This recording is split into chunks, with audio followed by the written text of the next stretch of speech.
You would be better off if when you got out of school here, you got a punch card with 20 punches on it. And every financial decision you made, you used up a punch. You'd get very rich because you'd think through very hard each one. I mean, you went to a cocktail party and somebody talked about a company, you didn't even understand what they did or couldn't pronounce the name, but they'd made some money last week and another one like it. You wouldn't buy it if you only had 20 punches on that card. There's a temptation to dabble, particularly during bull markets. In stocks, it's so easy. It's easier now than ever because you can do it online. Just you click it in and maybe it goes up a point and you get excited about that and you buy another one the next day and so on. You can't make any money over time doing that. But if you had a punch card with only 20 punches, you weren't going to get another one in the rest of your life, you would think a long time before every investment decision. And you would make good ones and you'd make big ones. And you probably wouldn't even use all 20 punches in your lifetime, but you wouldn't need to. Testing. 1 million, 2 million. Okay.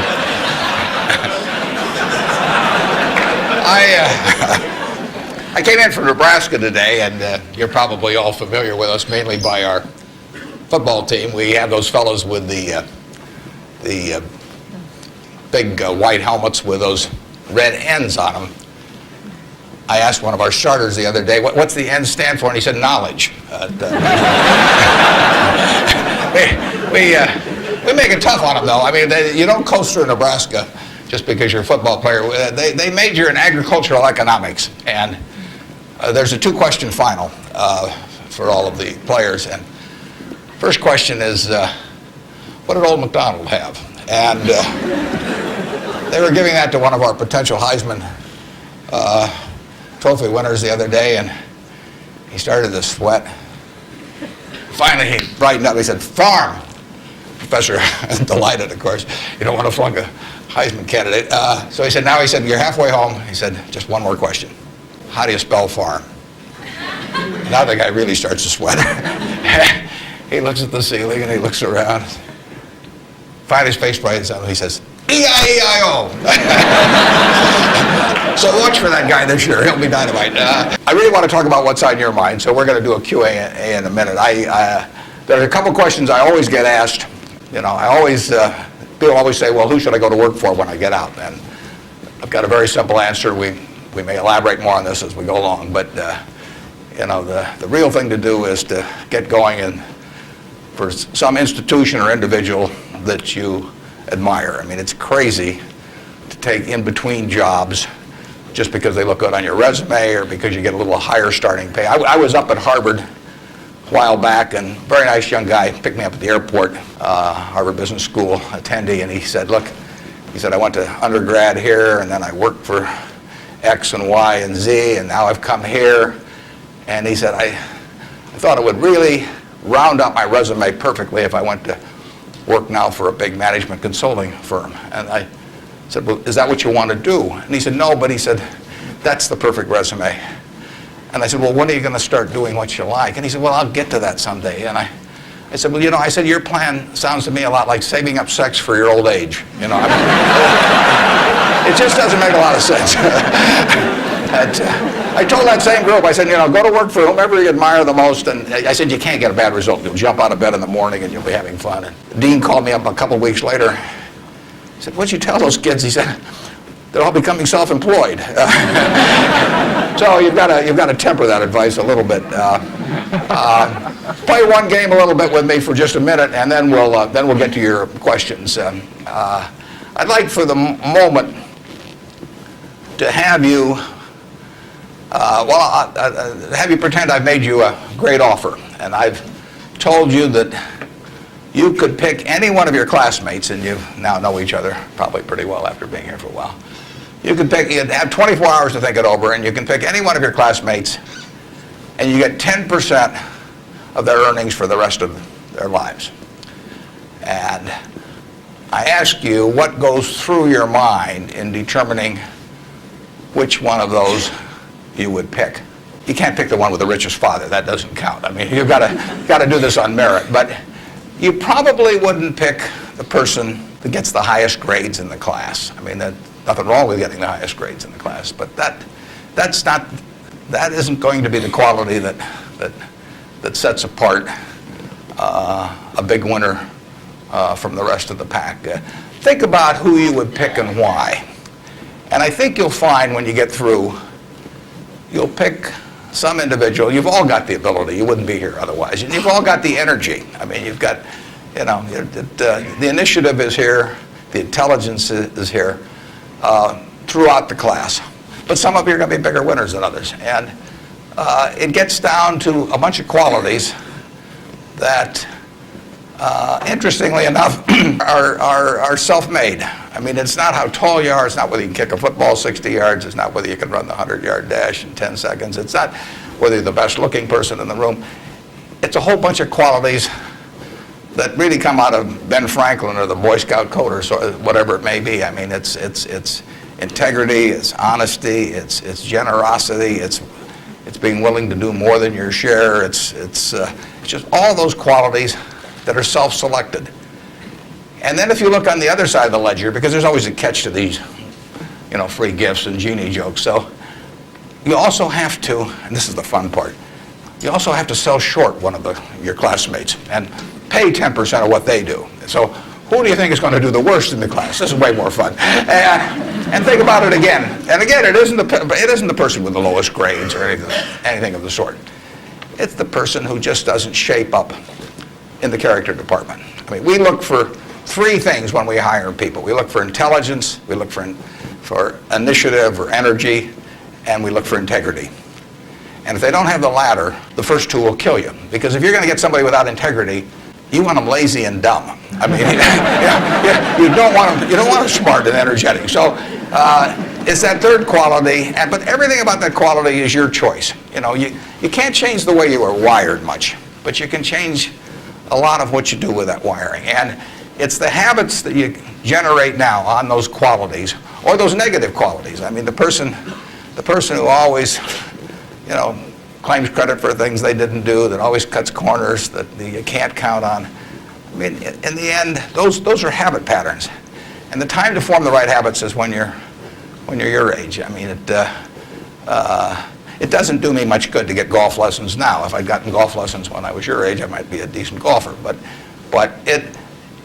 someone once said the chains of habit are too light to be felt until they're too heavy to be broken. And I see that all the time. I see people with habit patterns that are self-destructive when they're 50 or 60, and they really can't change them. They're imprisoned by that. But you're not imprisoned by anything. So when you write down the qualities of that person that you'd like to buy 10% of, look at that list and ask yourself, is there anything on that list I couldn't do? And the answer is there won't be.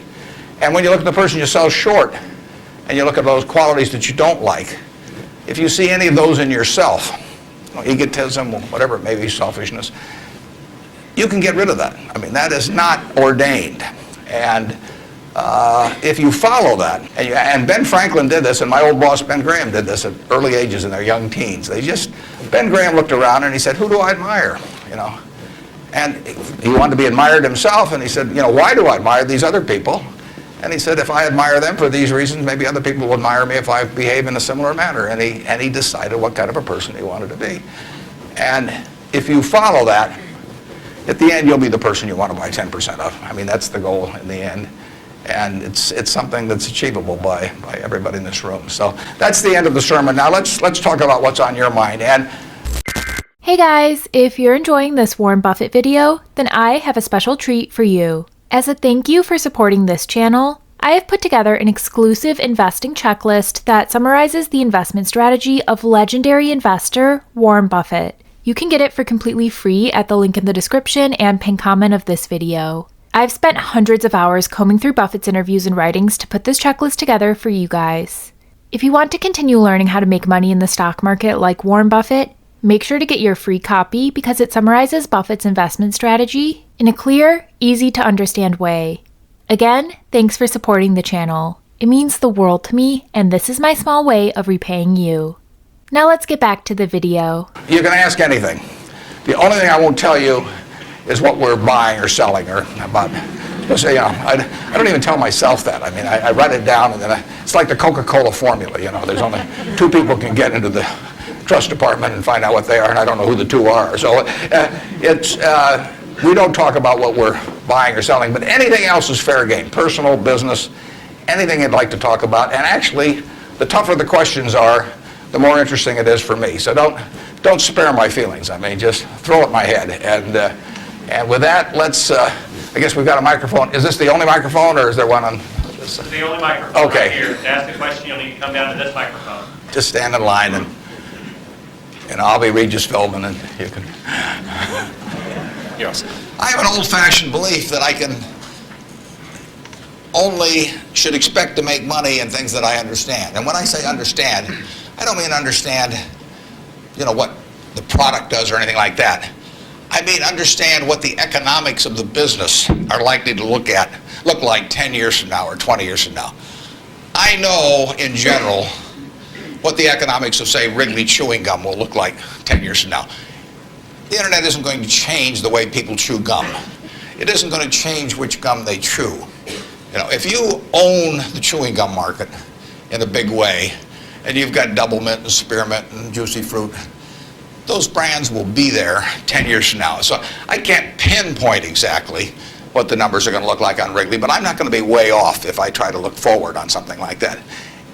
Evaluating that company is within what I call my circle of competence. I understand what they do, I understand the economics of it, I understand the competitive aspects of the business.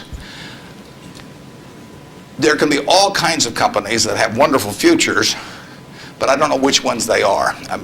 I've given talks in the past where I carry with me a 70-page, tightly printed list, and it shows 2,000 auto companies. Now, if at the start of the 20th century, you had seen what the auto was going to do to this country, the impact it would have on the lives of then your children and grandchildren and so on. It transformed the American landscape. But if those 2,000 companies, 3 basically survive, and they haven't done that well many times. So how do you pick 3 winners out of 2,000? I mean, it's not so easy to do. It's easy when you look back, but it's not so easy looking forward. So you could have been dead right on the fact that the auto industry, in fact, you probably couldn't have predicted how big an impact it would have. But you wouldn't have, if you'd bought companies across the board, you wouldn't have made any money, because the economic characteristics of that business were not easy to do. I've always said the easier thing to do is figure out who loses. And what you really should have done in 1905 or so, when you saw what was going to happen with the auto, is you should have gone short horses. There were 20 million horses in 1900, and there's about 4 million horses now. So it's easy to figure out the losers. The loser is the horse. But the winner was the auto overall, but 2,000 companies just about failed. A few merged out and so on. There were 3 companies, auto companies, in the Dow Industrials in the 1920s and 30s. Studebaker, Nash Kelvinator, and Hudson Motor. Now those names are all familiar to me, and maybe some of them are familiar to you, but they're not making any cars. They didn't make money, and yet at one time they were in the Dow 30. They were the aristocrats of American business, and they got creamed. So figuring out the economic characteristics of the winners in a wonderful business is not easy. In North Carolina, Orville and Wilbur took off, or I guess Orville took off and Wilbur watched. I'd have been Wilbur. But if you could have seen the future of the airline business from that point forward and how that would transform things, it would have blown you away. And it's excited people, incidentally, ever since. But if there had been a capitalist at Kitty Hawk, he should have shot Orville down. I mean, because it's done nothing but cost investors money. There were over 400 airplane companies in the 1920s and 30s alone. There was in Omaha. There was in Nebraska. We were the Silicon Valley, apparently, of aircraft. And they all disappeared. It's been a terrible business. At the end of 1991, if you'd added up the aggregate earnings from all airline companies with billions poured in, since Wilbur and Orville were down there, they came to less than 0. The number of passengers went up every year. The importance of the industry was dramatically increased decade by decade, and nobody made any money. So figuring out the economic consequences. TV, I think there's, 20, 25 million sets a year sold in the United States.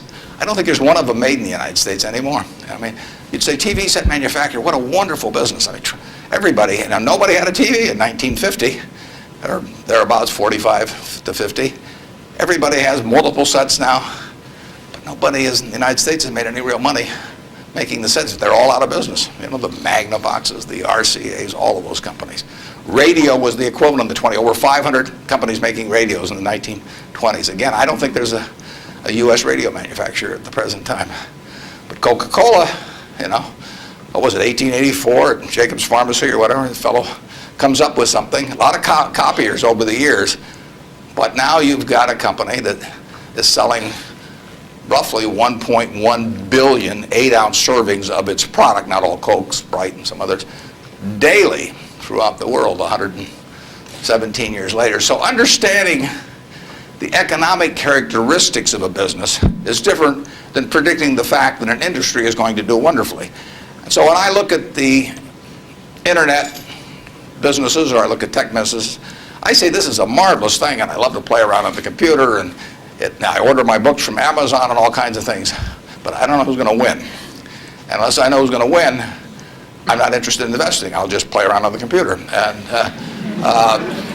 defining your circle of competence is the most important aspect of investing. It's not how large your circle is. You don't have to be an expert on everything. But knowing where the perimeter of that circle of what you know and what you don't know is, and staying inside of it, is all important. Tom Watson Sr., who started IBM, said in his book, he said, I'm no genius, he said, but I'm smart in spots, and I stay around those spots. And that is the key. So if I understand a few things, and I stick in that arena, I'll do okay.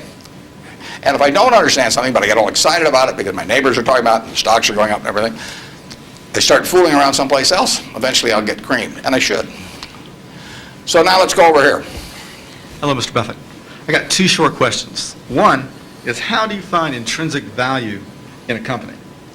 Well, intrinsic value is the number that if you were all-knowing about the future and could predict all the cash that a business would give you between now and Judgment Day, discounted at the proper discount rate, that number is what the intrinsic value of a business is. In other words, the only reason for making an investment and laying out money now is to get more money later on, right? That's what investing is all about.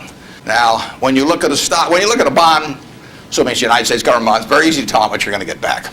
It says it right on the bond. It says when you get the interest payments, it says when you get the principal. So it's very easy to figure out the value of a bond. It can change tomorrow if interest rates change, but the cash flows are printed on the bond. The cash flows aren't printed on a stock certificate. That's the job of the analyst, is to print out, change that stock certificate, which represents an interest in the business, and change that into a bond and say, this is what I think it's going to pay out in the future. When we buy, some new machine for Shaw to make carpet, that's what we're thinking about, obviously, and you all learn that in business school. But it's the same thing for a big business. If you buy Coca-Cola today, the company is selling for about $110 to $15 billion in the market. The question is, if you had 110 or 15 billion, you wouldn't be listening to me, but I'd be listening to you incidentally. But the question is, would you lay it out today to get what the Coca-Cola company is going to deliver to you over the next 200 or 300 years? The discount rate doesn't make much difference as you get further out. And that is a question of how much cash they're going to give you. It isn't a question of, it isn't a question about how many analysts are going to recommend it, or what the volume in the stock is, or what the chart looks like, or anything. It's a question of how much cash it's going to give you. That's the only reason. It's true if you're buying a farm. It's true if you're buying an apartment house. Any financial asset. Oil in the ground, you're laying out cash now to get more cash back later on. And the question is how much are you going to get, when are you going to get it, and how sure are you? And when I calculate intrinsic value of a business, when we buy businesses, and whether we're buying all of a business or a little piece of a business, I always think we're buying the whole business, because that's my approach to it. I look at it and say, what will come out of this business and when? And what you really like, of course, is them to be able to use the money they earn and earn higher returns on it as you go along. I mean, Berkshire has never distributed anything to its shareholders, but its ability to distribute goes up as the value of the businesses we own increases. We can compound it internally, but the real question is, Berkshire selling for, we'll say, 105 or so billion now. What can we distribute from that 100? If you're going to buy the whole company for 105 billion now, can we distribute enough cash to you soon enough to make it sensible at present interest rates to lay out that cash now? And that's what it gets down to. And if you can't answer that question, you can't buy the stock. You know, you can gamble in the stock if you want to, or your neighbors can buy it. But if you don't answer that question, and I can't answer that for internet companies, for example. There are a lot of companies, there are all kinds of companies I can't answer it for, but I just stay away from those. Number two. So you got formulas involved in finding intrinsic values on certain companies. I mean, you've got a mathematical system set up. Discounted present value of future cash, yeah. Okay.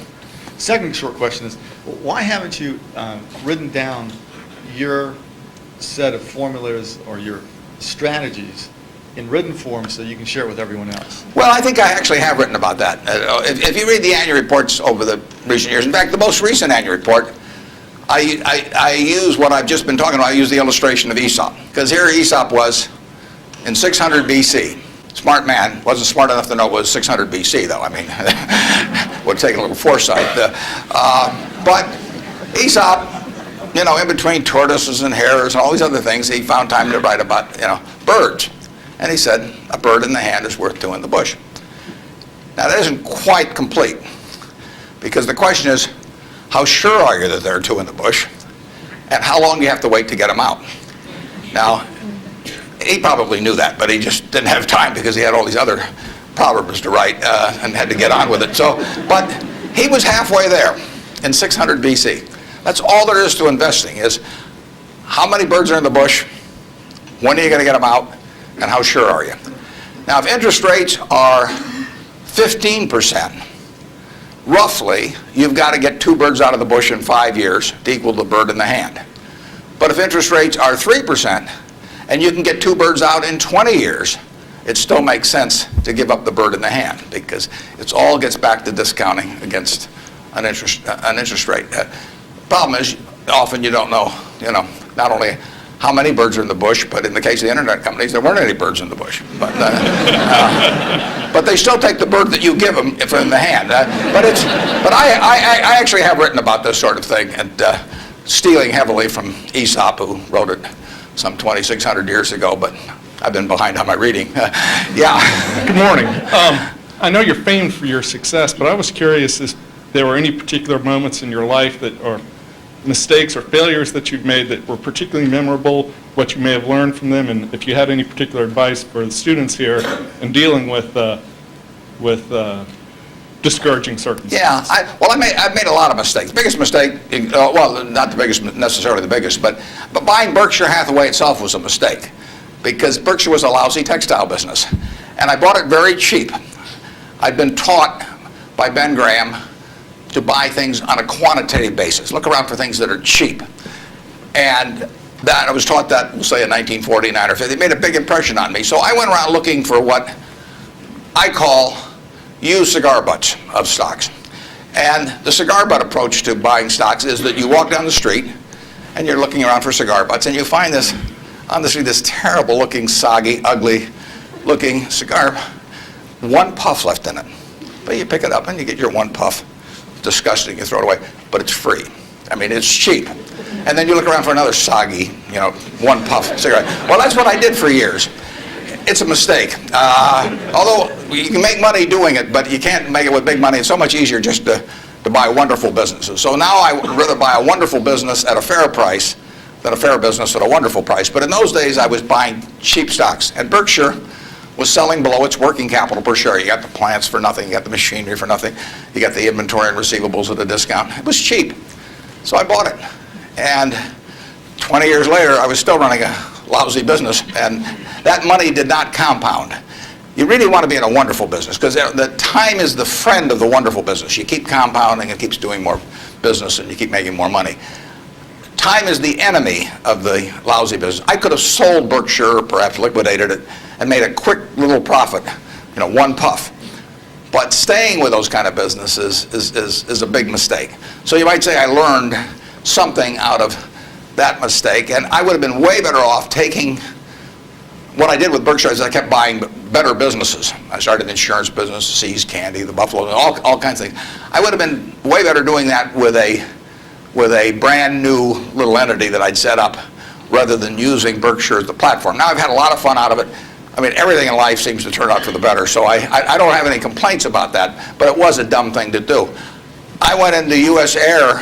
I bought a preferred stock in 1989. As soon as my check cleared, the company went into the red and never got out. I mean, it was really dumb. I mean, I've got an 800 number I call now whenever I think about buying an airline stock. I call them up any hour that, fortunately, I can call them at 3 in the morning, and I just dial and I say, my name's Warren, I'm an aeroholic, and I'm thinking about buying this thing, and then they talk me down. I mean, it takes hours sometimes, but it's worth it, believe me. If you ever think about that buying an airline stock, call me and I'll give you the 800 number, because you don't want to do it.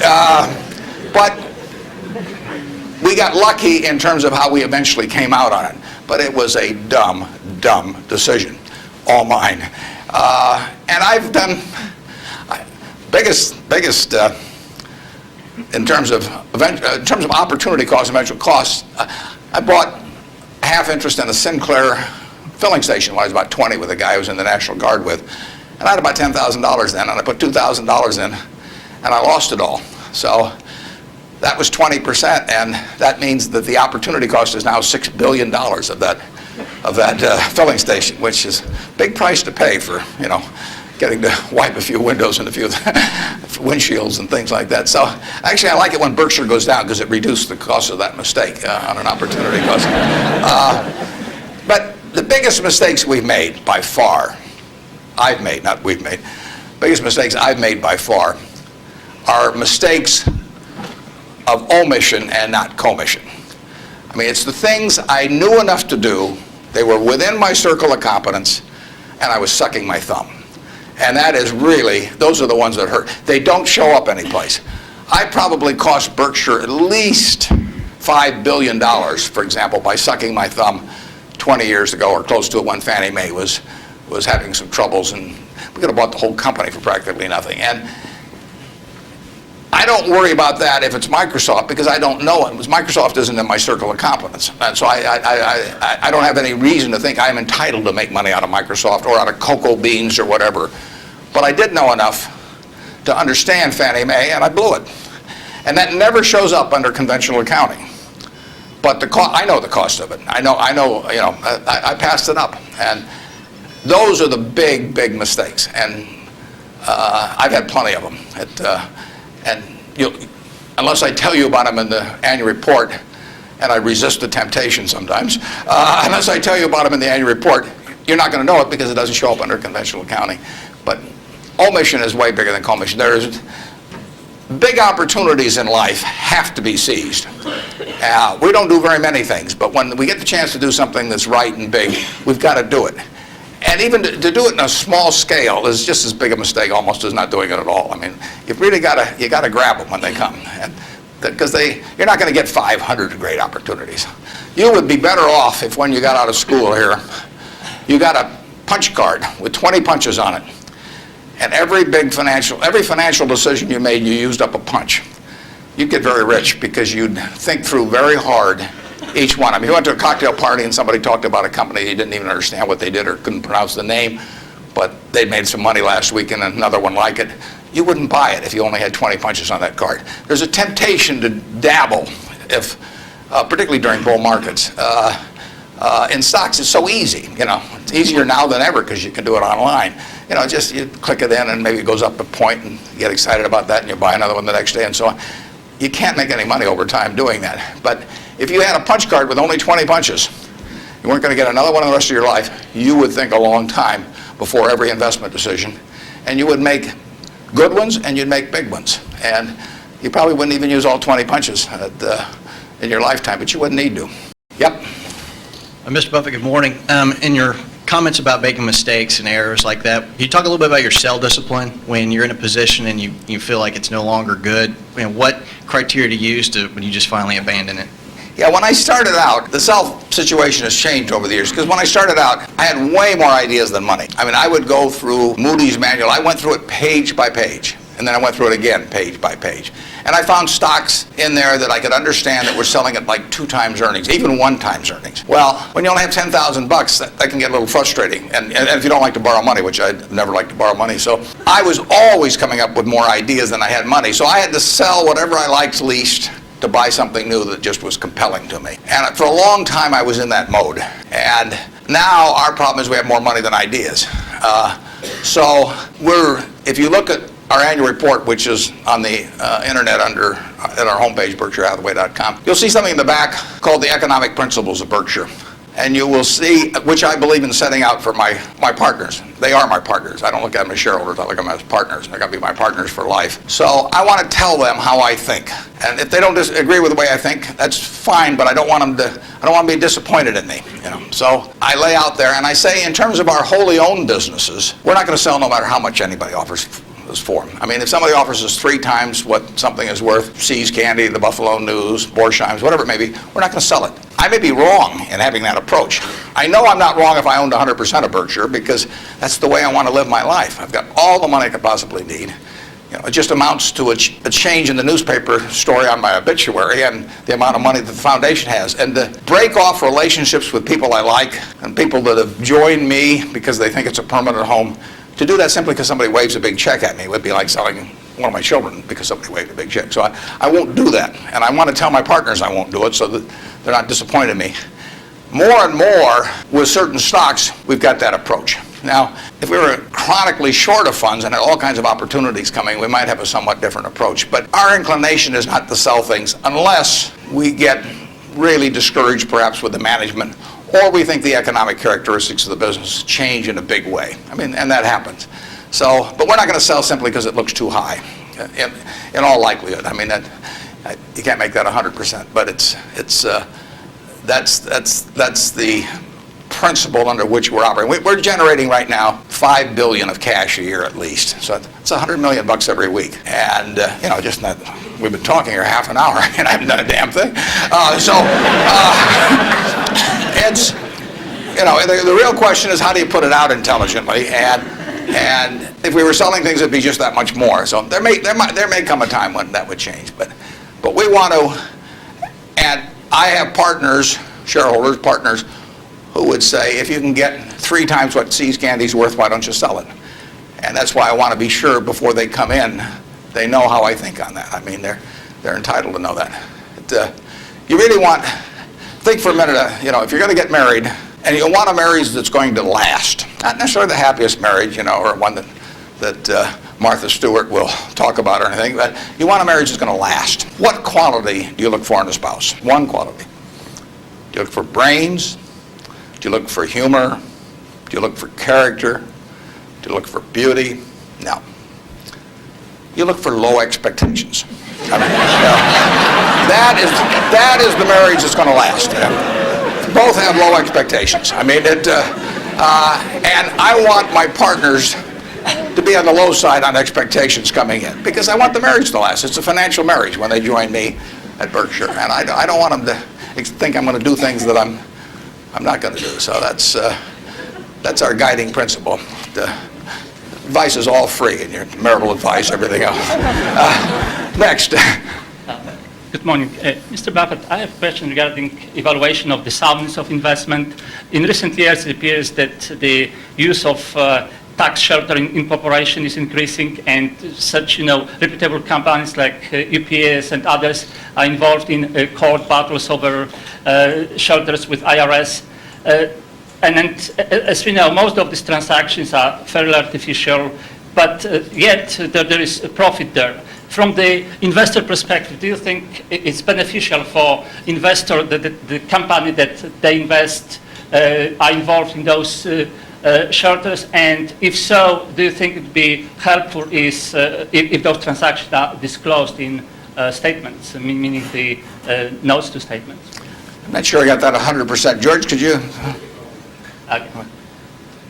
I will repeat. If you think that involvement of corporations that you invest, or anybody for that matter invest in tax shelter, which is by some definition...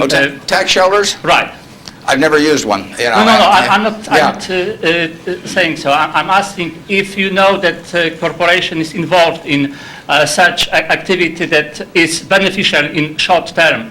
Would you think that that's helpful for investors? Well, there are perfectly legal ways to shelter taxes. I mean, we did and still do, but we were one of the earliest ones to go in for low-income tax housing credits. In fact, I met with first President Bush about that one, and that benefits us to a mild degree. It's not a big element of Berkshire. I mean, it's peanuts in terms of Berkshire's overall value, but it is a congressionally ordained tax benefit. I wouldn't call it exactly a shelter. It's a tax benefit that Congress has decided they're willing to offer businesses, and because they think it's the best way to generate low-income housing. So we participate in something, but it's not a big factor in what we do. And but there's nothing wrong with that. And then if you get into tax evasion, I mean, that's a whole different game. At that point, they ought to go to jail. You know. But certain businesses, some insurance companies have reincorporated in Bermuda, and you can save a lot of taxes. You have to meet certain other tests which we wouldn't want to meet. But if we were willing to meet those other tests, there's nothing illegal or immoral about us moving to Bermuda. We're not going to do it.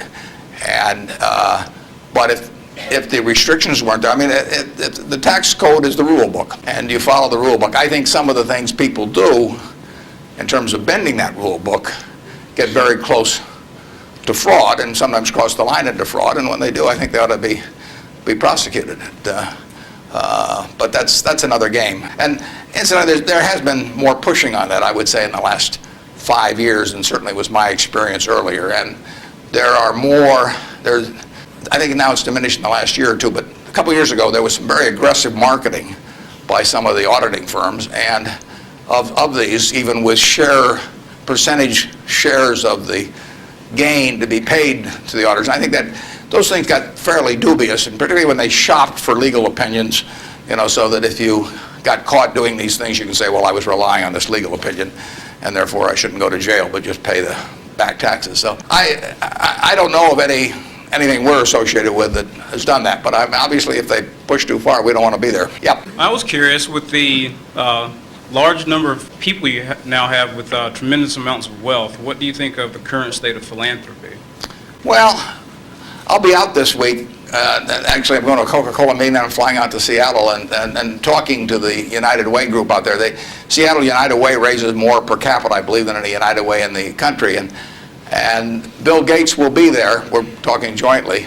His mother was very active in United Way. But Bill is going to give away over $1 billion a year, and a lot more later on, but right now $1 billion. And it's very interesting. I mean, he is very rational about it, and he's very informed. In fact, he got somebody, I think his primary advisor in the medical field is a fellow who was with the CDC in Atlanta. And Bill reads 15 books a month on this. I mean, he can just absorb it. I wouldn't be able to get it that fast. But he just says with $1 billion, he wants to save as many lives per year as he can. So that's his objective. It's just as much a metric of his foundation as some other metric, return on capital, might be for a business. And he says, I'm going to spend $1 billion a year. How many lives can be saved for that? So he's gotten very heavily into vaccines and AIDS in Africa, a number of things. It's very rational. I personally think all of my 99-point-something% of my net worth will go to a foundation after the latter of my wife and I die. I mean, it's all going to go to a foundation. As far as I'm concerned, I got it from society. It's going to go to society. I've written a letter to my trustees, and I've got very few trustees. If you got a whole bunch of trustees, in my view, they just homogenize themselves down to sort of a lowest common denominator, because you get 30 people in a room, and prestigious people, but they'll all have their particular alma mater, and they'll all have their particular hospital, and it'll become a big trade-off game. You know, it'll be a little like Congress. So I have very few people, and I don't give them anything specific, because I tell them their judgment above ground will be better than my instructions from 6 feet underground. So I don't like to think that, but it's true. So I tell them, look, the society are the ones that don't have a natural funding constituency or are just damned intractable and very difficult to solve. So I tell them I am not going to haunt them at all if they spend big money on some terribly important problem and they fail, because they're taking on tough problems. When I buy businesses, I'm buying easy businesses. But the reason the big problems of society are big problems is that they're damn tough to solve. So they're swinging at bad pitches. I'm swinging at easy pitches in business, but they have to swing at bad pitches. But I tell them I want them to try and do it. And if they fail, it doesn't bother me at all. I tell them if they give $1 million here and $1 million there and $1 million there, they're not going to sleep because I'm going to be haunting them. I'm going to come back every night. I do not want the eyedropper approach used to philanthropy. But I want them to use their judgment to look at important problems that do not have a natural funding constituency. If the government's going to fund it, fine. They should be funding important problems, but we won't need to do it. The role of private philanthropy, in my opinion, is to fund things that don't have the natural constituency, and that's what Bill's doing. There aren't a bunch of people around that you can make an emotional appeal to make vaccines available to millions and millions of kids around the world. It doesn't tug at anybody's heartstrings. You can't name buildings after them. It just isn't the sort of thing that you can raise money for on an emotional basis. And there's nothing wrong with raising money on an emotional basis. But that is a problem that won't get solved by a funding constituency that's responding to that. But Bill is responding to what in his mind is the important thing, which is saving lives, and he doesn't care whether he gets his name on a building or whether anything happens or whether anybody knows about it. He gets publicity just because of the scale he's on, but he doesn't care about that, I can promise you that. So that's my philosophy, is that I got this money not because I'm a superior human being, not because I've done more for society than other people. I was wired the right way to be dropped into the United States at this particular time. It's a huge capitalistic society, and I'm wired, no credit to me, but I just born that way, so that I'm better at asset allocation than other people to some degree. Just like other people are better at all kinds of other things. And I was with 2 teachers out at Sun Valley that are doing more for society than I am, and this market system does nothing for them. Market system does all kinds of things for me. Gates says if I'd been born 5,000 years ago, I'd have been some animal's lunch, because I can't run very fast, and I can't climb trees. And I could tell that animal is chasing me, wait till you see how I can allocate assets, But it wouldn't have made any difference. So here I am, I'm born now, just very, very lucky. And the odds when I was born in 1930, the odds were 50-1 against me being born in the United States. That's a terrible set of odds to face. And yet I was dropped down here, And if I'd been dropped down in Peru or someplace or China, I wouldn't have had a chance. So society is what does it for you. And it should go back, in my view, it should go back to society. If you've been lucky enough to be dropped into a society where your particular wiring pays off big, that's just luck. And there's nothing wrong with being lucky. I don't feel guilty about it or anything else, but I also don't feel that, I feel I have a lot of fun doing what I do, but I feel the money should go back into society, and it should go back as intelligently as it can. And the best way to do it intelligently is to have high-grade and intelligent people administering it at the time. And you don't know the problems that are going to be out there 10 years from now or 20 years from now or 30 years from now, but I do know if I've got a small number of high-grade, smart people, and high-grade is more important. If you gave me 20 extra points of IQ, but cheated a little on the high grade, I wouldn't take it, because they got to be. There's so many chances to do things in a petty way, or to try to. People get subverted in their own minds to their own interests rather than the interests of the institution. So I really want super high grade people doing it, and I've got them. And I think the money might do a lot of good. It may do no good, but it'll be operating in fields where if it does some good, that good probably wouldn't have been done otherwise. Yep. I was just wondering, there's a lot of differences between the recent boom and bust in the stock market and the one in the 1920s, but there's also a lot of similarities. And those similarities are allowing people to draw the conclusion that stock prices will be depressed for some time to come.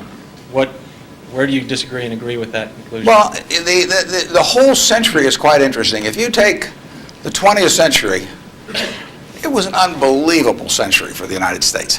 The GDP per capita, and that's the way to think of it, as per capita. Sometimes they talk about our GDP versus Europe's, but if their population's the same every year and ours goes up 1%, you've got to, in the end, you got to have a divisor as well as a numerator. And so GDP per capita in the 20th century in the United States went up 610%. Actually, qualitatively, it went up far more than that because you can't really measure, certain things in medicine or whatever it may be and improvements. But just on a quantitative basis, it went up every single decade, including the decade of the 30s. So here you had 100 years when basically the U.S. citizenry was improving their lot decade by decade by decade. The 30s, it was up 13%. Best decade was World War II. The 40s, it's up 36%. The worst decade was the First World War. So you get, sometimes you can get in trouble on analogies. But in any event, it was a huge period. Interestingly enough, there were 6 big periods in there for the stock market in both directions. There were 3 big bull markets. From 1900 to 1921, the Dow went from 66 to 71, less than a 10% move in 20 years, less than 0.5% a year. You got dividends too, but 0.5%. So it didn't move. From 21 to 29, as you point out, it went from 71 to a high of 381 in September of 1929. Went up 500%. Well, obviously, the well-being of the country didn't go up 500% during that period, and the well-being of the country went up a whole lot more than 10% during that first 21 years. So you got this very uneven development. Then from September 1929 until the end of 1948, the Dow went from 381 to about 180. It was cut in half.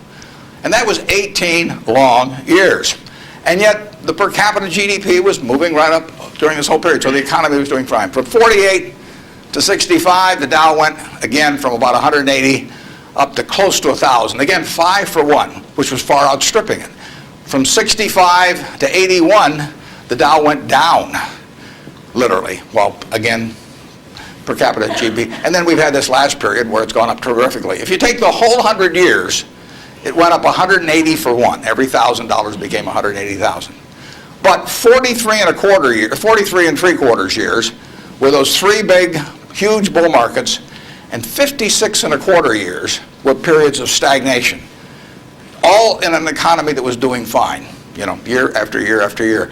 56 and 1/4 years, net, the Dow was down a couple hundred points during that period, and the other 43 and 3/4 years made up the rest of this move from 66 to 11,000 some on the Dow. So you say to yourself, how could it be that you could have a country that was doing better and better and better and better? Citizens were living, every generation was living better than the one that preceded it. But you had these huge changes, big gains a few times, long periods of stagnation. 20 years, that's a long time to do nothing. The answer is that investors behave in very human ways, which is they get very excited during bull markets and they look in the rearview mirror and they say, I made money last year, I'm going to make more money this year, so this time I'll borrow, or the neighbor says, I wasn't in last year when that neighbor who was dumber than I made a lot of money, so I'm going to go in this year. So they're always looking in the rearview mirror. And when they look in the rearview mirror and they see a lot of money having been made in the last few years, they plow in and they just push and push and push on prices. And when they look in the rearview mirror and they see no money having been made, they just say this is a lousy place to be. So they don't care what's going on in the underlying business. And it's astounding, but that makes for huge opportunity. Just huge opportunity.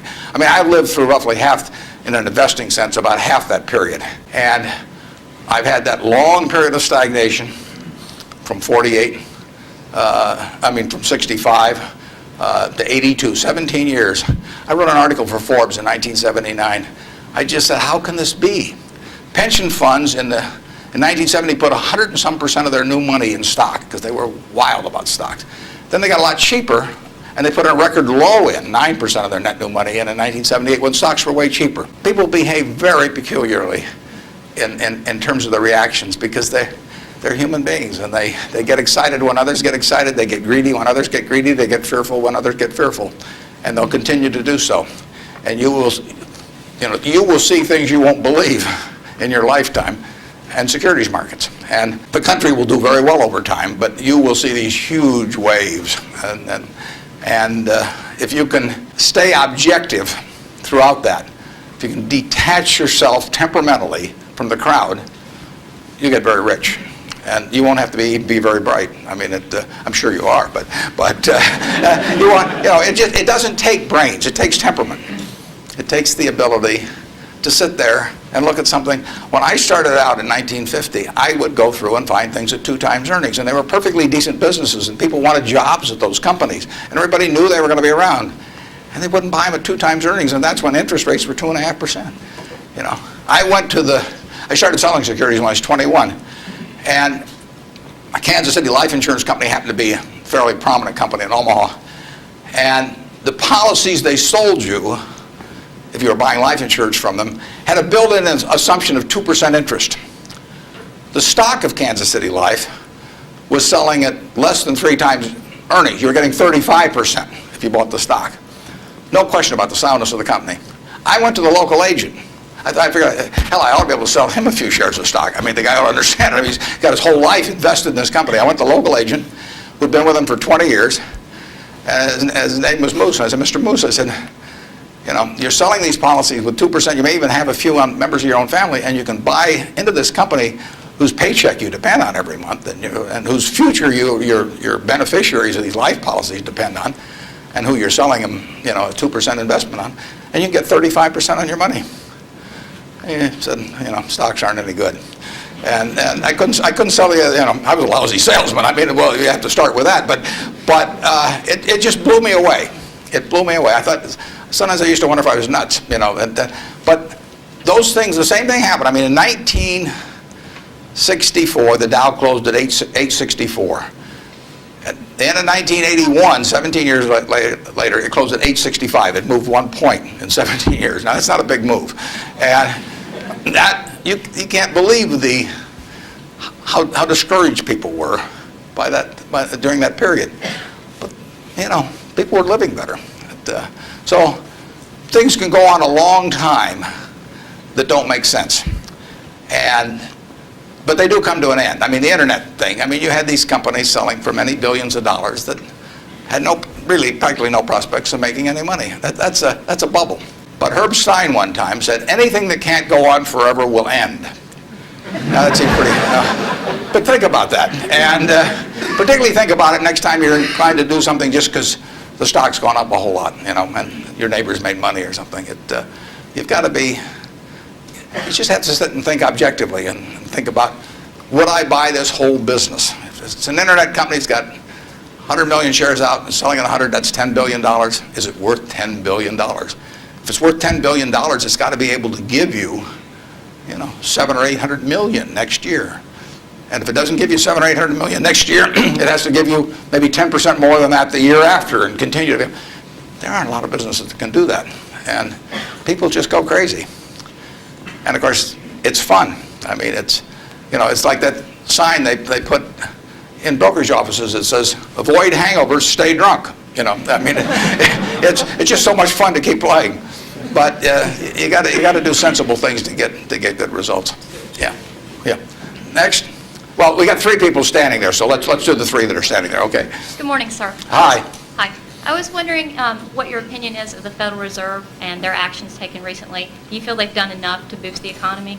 Yeah, well, I'm a fan of Alan Greenspan's over time. I've known him for a long, long time. We were on a board together at Cap Cities, and Alan is a very, very smart guy. He is motivated, in my opinion, entirely by what is good for the United States, the people of the United States. And so you couldn't have a better person in there.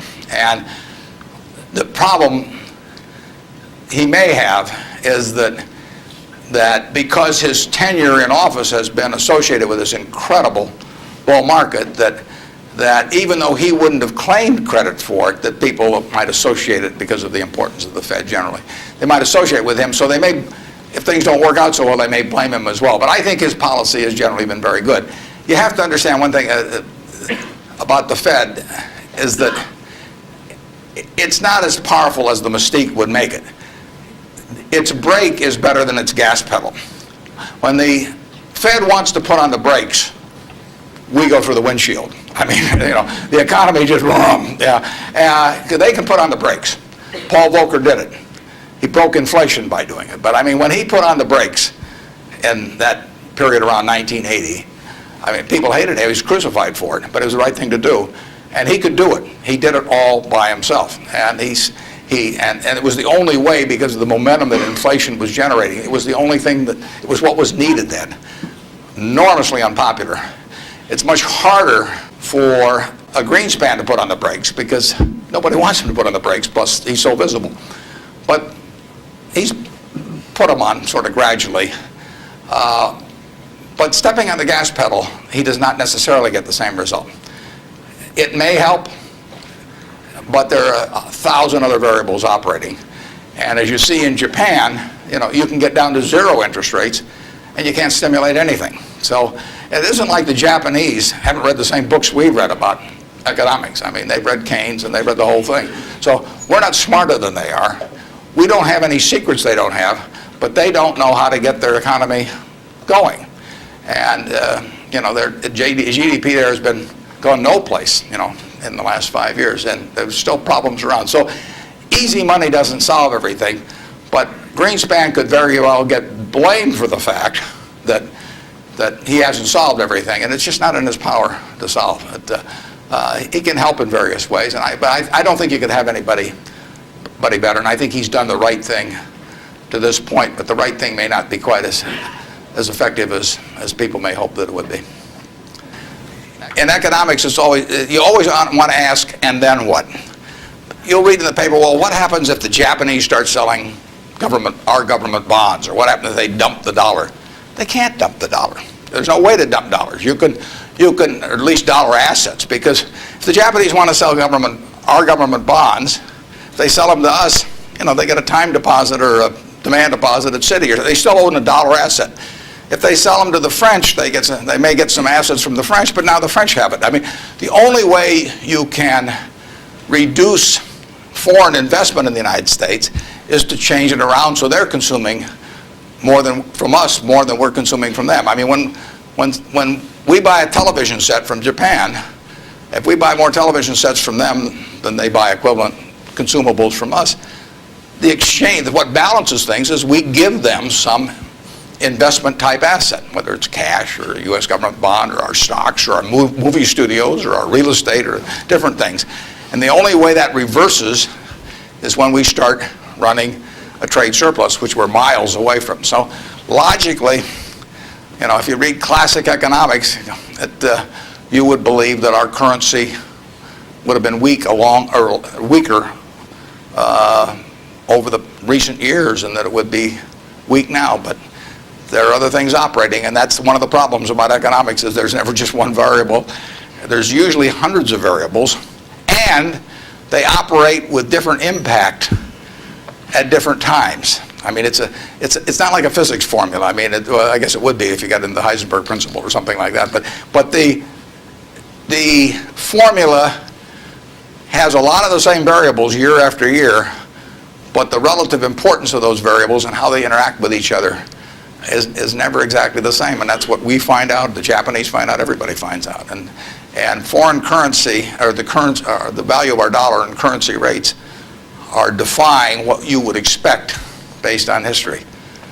But as somebody said, if history were a perfect guide, the Forbes 400 would all be librarians. They just go and look it up in the books and they'd always know all the answers. But history doesn't repeat itself, as Mark Twain said, history doesn't repeat itself, but it rhymes. I mean, things come back, but they don't quite come back in the same form. And we'll understand all this perfectly in a few more years, why the dollar's behaved the way it has. But I think it would be useful net for the U.S. if the dollar were less strong. Yes, Mr. Buffett, thanks for taking my question. My question pertains to small business, and my family's been in the truckload sector of transportation for about 50 years. And as you talked about the airline industry and all the mergers and acquisitions and things going on, and a lot of the smaller players being tossed out of the market, What do you see for people that, like in this room, for students that want to start a small business and maybe they want to start in a business that is somewhat of a commodity type business, but as businesses, the large corporations get larger and their efficiencies increase, how can a small business compete It with depends. these people? Yeah, in many areas, small businesses have an advantage. In other businesses, scale has a huge advantage. And I mean, you don't want to be a tiny carbon steel producer. On the other hand, when mini mills came along and learned how to use scrap more effectively than the older methods of making steel, they actually had an advantage. So scale is a huge advantage in some businesses. It's, the largest airlines haven't won. Southwest Airlines has won, starting with, just a few planes flying down there between Houston and Dallas. And they have become bigger, but their ambition hasn't been to be the biggest. And, they probably buy their fuel as just as cheap as United, and they probably bought it, when they're a lot smaller. Walmart is a classic example. I mean, who would have thought 25 years ago, 30 years ago, I mean, here was Sears with a 100-story plus building in Chicago, had access to money far cheaper than Sam Walton. I mean, Sam Walton's credit was not as good as Sears. Every supplier wanted to do business with Sears. Nobody had ever heard of Sam. Every real estate developer who was developing a new shopping center went first to Sears, and Sam got the short end. So here's a guy starting in Bentonville, Arkansas, and he kills them over time. Just plain kills them. And disadvantage in buying, disadvantage in borrowing, disadvantage in real estate. Advantage, Sam Walton, and his ability to inspire, in the end, hundreds of thousands of people to be enthusiastic about going to work and doing the right things over time. So I would be just as optimistic about small business generally. Now, there's certain areas where scale is just plain important. But I see no disadvantage. We intentionally at Berkshire, we have 112,000 employees, more in Georgia than in any other state in the union, incidentally. We employ a lot up near Dalton, and we employ a lot of people in Macon at Geico. And we intentionally, with our 112,000 employees, we probably have, I don't know how many business units, but lots. And we only have 13.8 people at headquarters. I'm not the 0.8, incidentally. I resent it when people think that. I'm a full, but we have one woman that works 4 days a week. And that's all we have at headquarters, 112,000 people, 105 billion of market cap. But we intentionally keep our units small. We think, we want them to have the nimbleness, the responsiveness to the customer particularly, that will turn them, that essentially will more than offset anything that the scale of having maybe a little more purchasing power or something will develop. We own we have home furnishings business in Utah, run by a fellow named Bill Child. He was featured in Fortune about one issue ago. The cover story was God in Business. Bill was the #1 illustration. Bill took that business from his father-in-law when it was doing $250,000 a year, and he now has over half the business in Utah in his field, about close to $400 million. He built it by thinking about the customer. And the truth was, he was competing with Sears, he was competing with Levitt's, was a huge furniture retailer in the past. He was competing with everybody. But all he thought about from the moment he got up in the morning was, how do I take care of my customer? And that wins. We have a business in Omaha, some of you may have heard of. It's the largest home furnishing store in the world. In Omaha, which only has a SMSA of 650,000 people. It's on 72 acres. It does $325 million in one location, which happens to be $500 for every man, woman, and child in the SMSA, but it draws from beyond that. That business comes about, or has resulted, from an investment of $500 in 1937 by a woman who walked out of Russia in 1921. She walked out, got on a peanut boat, landed in Seattle with a tag around her neck. She couldn't speak one word of English. The American Red Cross looked at the tag. It said Fort Dodge, Iowa. They got her to Fort Dodge, Iowa.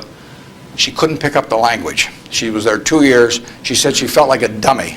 So she came to Omaha because there were other Russian Jews there, and she'd at least have somebody to talk to. Her little girl started school, Frances. Frances would come home at night and teach her mother the words she learned in school that day. That's how this woman, Rose Blumpkin, learned the English language, but from her daughter from kindergarten on, teaching her the words. She brought 7 siblings over from Russia, one at a time, $50 every time she saved $50. She sold used clothing and other works. She got her 7 siblings over, her mother and father, and by 1937, 16 years after she got here, she saved $500.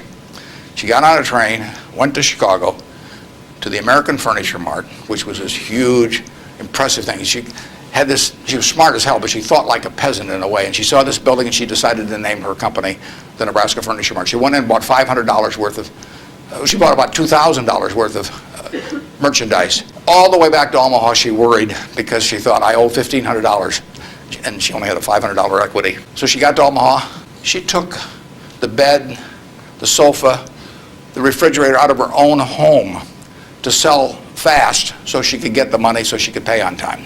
She took that business and built it from that start. No one would sell to her. She went into court 4 times because the carpet manufacturers tried to keep her from selling at a discount, and she went into court and told the judge, because she figured out ways to buy this stuff in various nefarious ways from other people buy it for her, and she said, look, I pay $3 a yard for this carpet. Brandeis sells it for $6.98. She says, I sell it for $3.98.